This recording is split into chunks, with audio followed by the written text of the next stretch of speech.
पहलगाम के सिर्फ कुछ दिन गुजरने के बाद एक बहुत ही चौंकाने वाला बयान आया है इस वक्त देश के रक्षा मंत्री की तरफ से, जो कह रहे हैं कि आतंकवाद का कोई मजहब, कोई देश नहीं होता। राजनाथ सिंह जी का ये कहना, जब हम अभी पहलगाम के फर्स्ट ईयर पे इतनी बातचीत हो रही है, ये सर्टेनली आई थिंक अनयूजुअल लगा है। कांग्रेस पार्टी है इसको बढ़ा चढ़ाकर पेश कर रही है। जाहिर ऑपोजिशन वो ये कह रहे हैं कि अब सरेंडर मोदी के बाद सरेंडर राजनाथ सिंह, कि क्या डोनाल्ड ट्रंप के दबाव के तहत ऐसा कोई बयान दिया जा रहा है। पिछले महीने में पाकिस्तान ने जो अमेरिका के लिए किया है और अमेरिका जो पाकिस्तान की सराहना कर रहा है, वो सबके सामने है। और दूसरे देश भी शायद पाकिस्तान के साथ ज्यादा इंगेज कर रहे हैं, क्योंकि पाकिस्तान मध्यस्थता कर रहा है ईरान और यूएस के बीच। माधव जाके अमेरिका में हडसन इंस्टीट्यूट में ये कह के आए कि भाई मोदी जी देखिए, अमेरिका हमने तो सब कुछ आपके लिए कुर्बान कर दिया, हमने तेल खरीदना बंद कर दिया ईरान और रूस से, और देखिए हमने आपसे टैरिफ को भी बर्दाश्त कर लिया, हमसे कहाँ गलती हो गई, हमसे खता कहाँ हो गई, कि मेरी वफा में, मेरी प्यार में कहाँ कमी रह गई अमेरिका,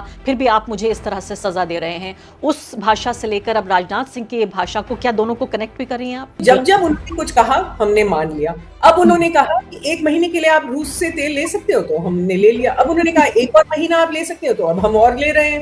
ईरान को उन्होंने बंद कर दिया, हम ईरान का बंद करें। सरकार ने कभी नहीं माना है कि वो अमेरिका के दबाव में ये सब कर रहा था, लेकिन हम सब के लिए जाहिर है। तो आई थिंक जब राम माधव जी कह रहे थे, तो वो बस यही कह रहे थे जो सब जानते हैं। रक्षा मंत्री जब वापस आएंगे उनको ये पूछा जाएगा, और एक्सटर्नल अफेयर्स मिनिस्ट्री को भी पूछा जाएगा कि क्या ये अब आपका रुख है, क्या ये नीति आपकी बदली है, या क्यों बिकॉज आपको लगा कि शायद कोई सुनने वाला नहीं है आज, तो आपने ये कह दिया।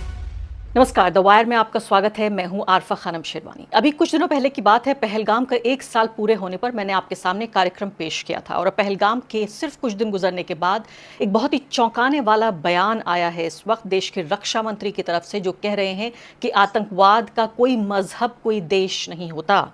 क्या मायने हैं इस बात के? वो सरकार जो पिछले 12 साल से, और ख़ासकर पहलगाम हमले के बाद से ऑपरेशन सिंदूर हुआ और पूरी दुनिया में पाकिस्तान को अलग थलग करने की कोशिश हुई, क्योंकि भारत की सरकार ये कहती है कि आतंकवाद का देश है और उस देश का नाम है पाकिस्तान। चलिए, मज़हब को तो थोड़ी देर के लिए अगर दूर भी रख दें कि ऐसा कोई भारत की सरकार का स्टैंड नहीं रहा, लेकिन इसको किस तरह से देखा जाए? जो कांग्रेस पार्टी है इसको बढ़ा चढ़ाकर पेश कर रही है। जाहिर ऑपोजिशन वो ये कह रहे हैं कि अब सरेंडर मोदी के बाद सरेंडर राजनाथ सिंह, और इसमें भी सोचिए आप, आतंकवाद और पाकिस्तान को लेकर ऑपरेशन सिंदूर के बाद मुझे लगता है बहुत कम ऐसे बयान आए हैं रक्षा मंत्री के या विदेश मंत्री के जिसमें इस तरह से नाम लिया गया है। क्या भारत की नीति आतंकवाद को लेकर, पाकिस्तान को लेकर बदल रही है वैश्विक पटल पर? क्या वाकई ये माने कि अब भारत और पाकिस्तान के बीच आतंकवाद को लेकर जो पूरी स्थिति है और जो रिश्ते हैं वो बदल जाएंगे? क्या वाकई जैसे कांग्रेस पार्टी कह रही है कि जो पाकिस्तान आतंक का सरगना रहा है, जिसके हाथ हिंदुस्तान में मासूमों के खून से रंगे हुए हैं, उसे भारत के रक्षा मंत्री वैश्विक मंच से क्लीन चिट दे रहे हैं? ये कांग्रेस पार्टी का ऑफिशियल स्टैंड है। वो ये कह रहे हैं कि ये बेहद शर्मनाक है। ऐसे में क्या मोदी सरकार ये मानती है कि अब पाकिस्तान में कोई आतंकी कैंप नहीं चलाए जा रहे हैं, पाकिस्तान में भारत विरोधी सोच को बढ़ावा नहीं दिया जाता? सवाल नंबर 3, क्या मुंबई और पहलगाम के आतंकी हमलों की साजिश में पाकिस्तान का हाथ नहीं था? साफ यह है कि नरेंद्र मोदी की सरेंडर नीति है, जिसमें वो पाकिस्तान के लिए नरमी दिखाकर डोनाल्ड ट्रंप को खुश करना चाहते हैं। रक्षा मंत्री का यह बयान राष्ट्र विरोधी है। इसके लिए हिंदुस्तान की जनता उन्हें कभी माफ नहीं करेगी। इस बेहद नाजुक और महत्वपूर्ण मुद्दे पर बातचीत करने के लिए मेरे साथ द हिंदू की डिप्लोमेटिक एडिटर सुहासिनी हैदर मौजूद हैं। भारत के उन सम्मानीय पत्रकारों में से एक हैं जिनको विदेश मामलों की गहरी समझ है।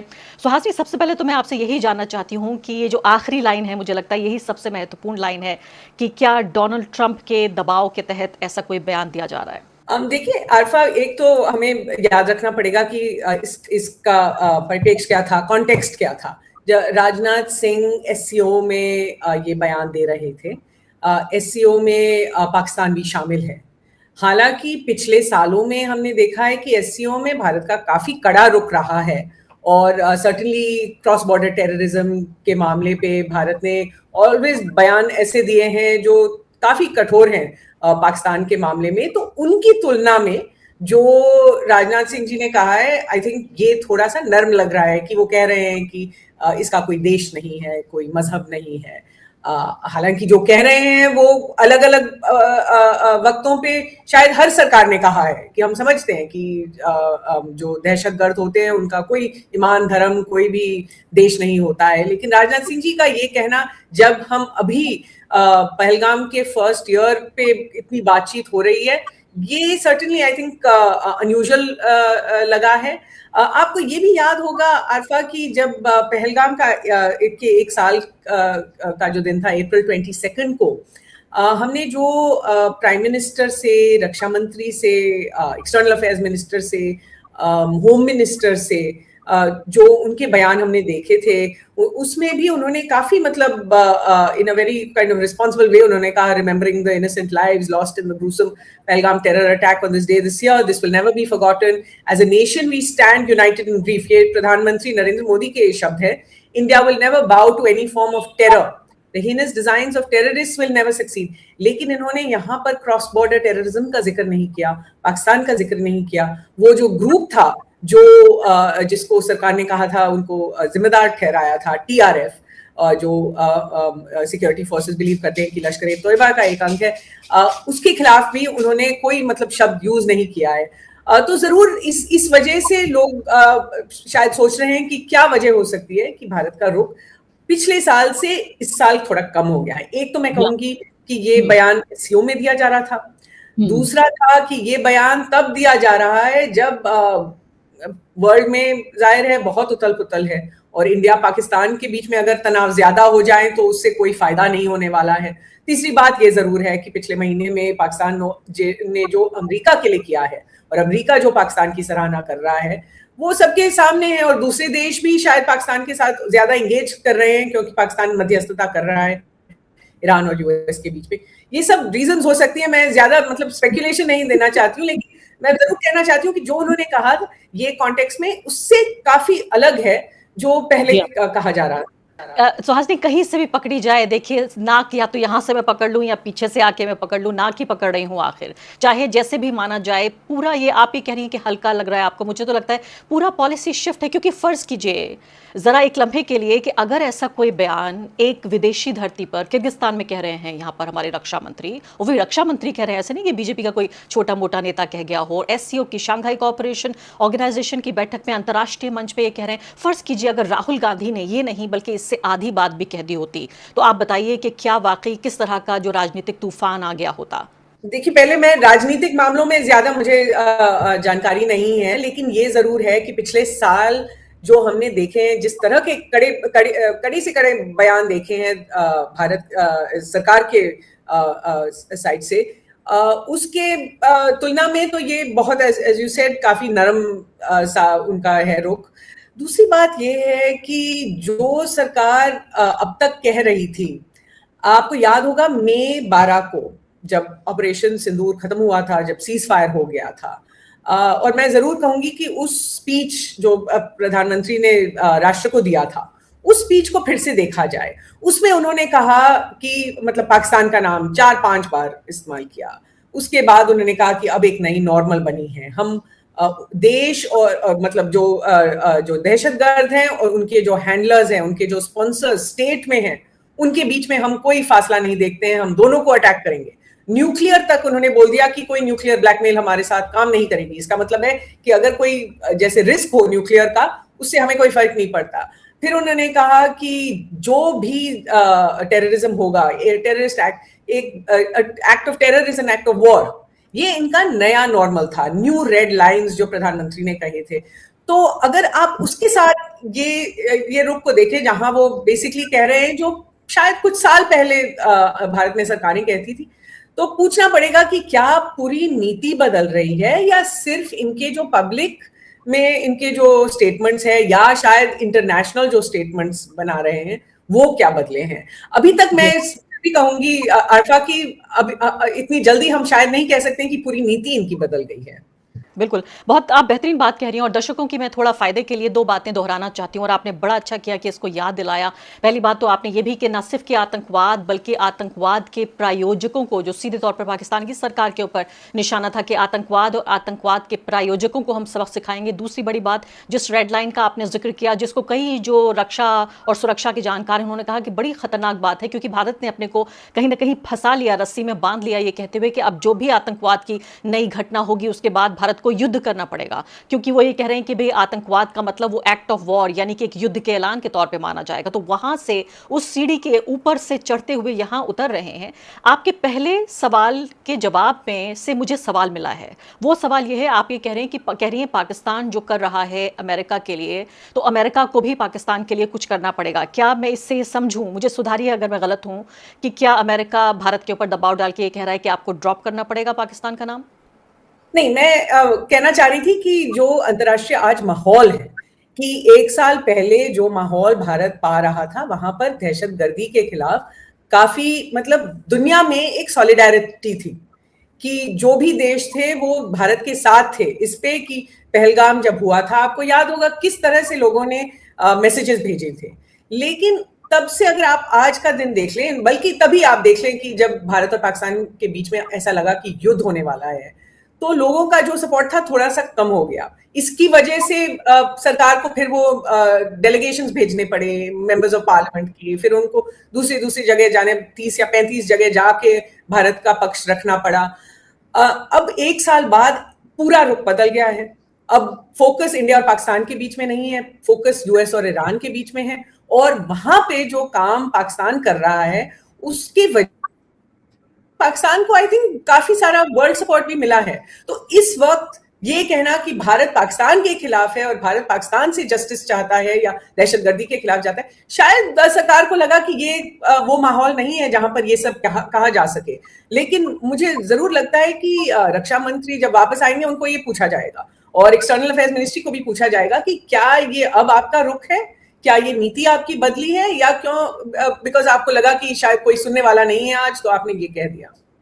और इसके साथ साथ ये भी याद दिलाना चाहती हूँ सुहासिनी आपको, अभी इसको 2 दिन भी नहीं गुजरे हैं जब राम माधव जाके अमेरिका में हडसन इंस्टीट्यूट में ये कह के आए हैं कि भाई मोदी जी देखिए, अमेरिका हमने तो सब कुछ आपके लिए कुर्बान कर दिया, हमने तेल खरीदना बंद कर दिया ईरान और रूस से, और देखिए हमने आपसे टैरिफ को भी बर्दाश्त कर लिया, हमसे कहाँ गलती हो गई, हमसे खता कहाँ हो गई, क्यों हम अभी भी पीछे पड़े हुए हैं। बिल्कुल मैं कोई भी एग्जैजरेशन नहीं कर रही हूँ सुहासिनी, इन्हीं शब्दों में राम माधव ने कहा। और उसके बाद उस क्लाइम डाउन के बाद यानी कि बिल्कुल इस तरह से कह रहे थे कि मेरी वफा में, मेरी प्यार में कहाँ कमी रह गई अमेरिका, फिर भी आप मुझे इस तरह से सजा दे रहे हैं। उस भाषा से लेकर अब राजनाथ सिंह की ये भाषा को, क्या दोनों को कनेक्ट भी कर रही हैं आप? मैं जरूर कहूंगी कि राम माधव जी ने जो कहा, और मैंने पूरा मतलब वो जो पूरे दिन का जो चर्चा थी वॉशिंगटन में, जिसमें आरएसएस के जनरल सेक्रेटरी भी शामिल थे, भारतीय राजदूत भी शामिल थे, राम माधव जी थे वहां पे, और I think members of parliament वगैरह थे।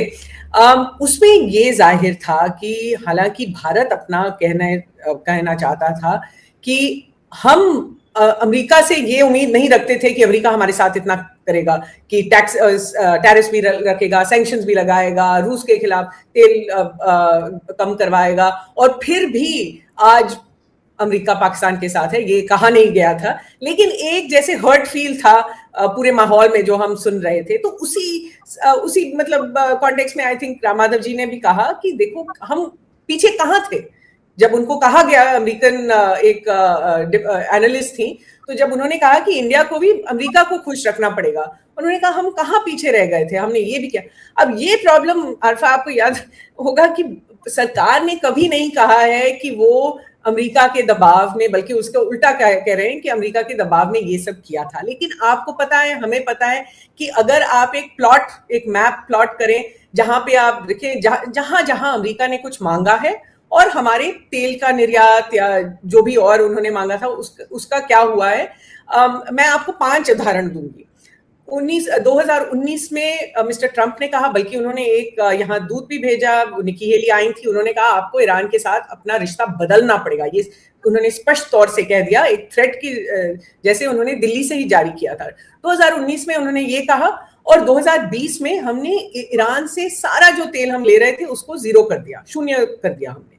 फिर उन्होंने कहा वेनेजुएला से जो आप तेल ले रहे हो उसको खत्म करो, वो भी हमने 2019 के बाद हमने नहीं खरीदा अब तक, अब हमने शुरू किया है। तीसरा, फिर उन्होंने कहा कि चाबहार में जो आप अपनी डेवलपमेंट कर रहे हो, अपने लिए जो कर रहे हो, जो हमारे लिए अफगानिस्तान का एक रूट था, सेंट्रल एशिया का एक जरिया था, रशिया के लिए कनेक्शन के लिए एक जरिया था, उसको आप बंद कर दो क्योंकि ये ईरानियों के लिए फायदेमंद बन रहा है। तो हमने उस वक्त पूरा बंद नहीं किया, लेकिन थोड़ा थोड़ा हमने कम कर दिया अपना एंगेजमेंट वहां पे। जो हम वहां पे पैसे डाल रहे थे, जो हम वहां रेलवे प्रोजेक्ट बन रहा था, उससे हम हट गए थे। तो ये होते होते फिर नवंबर पिछले साल में उन्होंने कहा अब इसको बंद कर दो। तो अप्रैल तक हमने सारे जो हमारे कमिटमेंट्स थे खत्म कर दिए। वहां $120 मिलियन ईरानियंस को देने थे, हमने दे दिए। हमारे जो वर्कर्स थे वहां से हमने सब निकाल लिया। आपको याद होगा जब युद्ध शुरू हुआ तब चाबहार से हमें किसी को निकालने की जरूरत नहीं पड़ी, क्योंकि ऑलरेडी कुछ महीने पहले हम उनको वापस ले आए थे।